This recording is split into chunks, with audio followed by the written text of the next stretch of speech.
Porti Durrësit vijon të mbajë peshën kryesore të transportit detar në Shqipëri, duke përpunuar pothuajse të gjithë volumin e mallrave që qarkullojnë nëpërmjet porteve të vendit. Të dhënat e publikuara nga Instat për tremujorin e dytë të vitit 2026 tregojnë se aktiviteti në portet shqiptare ka vijuar të rritet, si për transportin e mallrave ashtu edhe për lëvizjet e anijeve. Sipas statistikave, gjatë periudhës prill-qershor 2026, nëpërmjet portit të Durrësit u transportuan rreth 2200 milion ton mallra, ose 94.2% e të gjithë volumit të mallrave të transportuara me rrugë detare në Shqipëri. Krahasuar me të njëjtën periudhë të një viti më parë, volumi i mallrave në këtë port është rritur me 9.9%. Sa i përket llojeve të mallrave, pjesën më të madhe e zën metalet bazë dhe produktet metalike, të cilat përbëjnë 15.8% të totalit të mallrave të transportuara. Më pas renditet koksti dhe produktet e rafinuara të naftës me 14.3%, produktet minerale jo metalike me 13.5%, si dhe qymyri, nafta bruto dhe gazi natyror, të cilat përfaqësojnë 8.6% të volumit të përgjithshëm.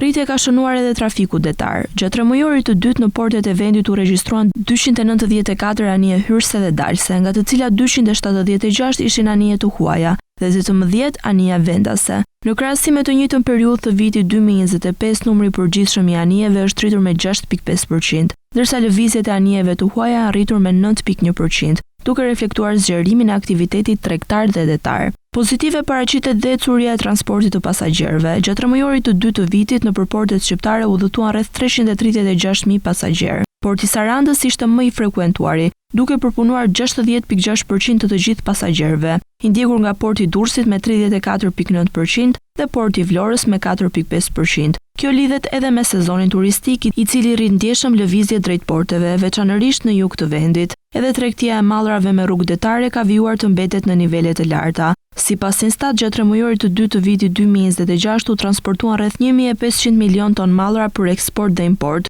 duke shënuar një rritje për 1.2% krahasuar me të njëjtën periudhë të vitit të kaluar. Nga ky volum, 34.7% i përket eksporteve, ndërsa 66.3% importeve, çka tregon se transporti detar vazhdon të mbetet rruga kryesore për furnizimin e ekonomisë shqiptare me mallra dhe për zhvillimin e tregtisë ndërkombëtare.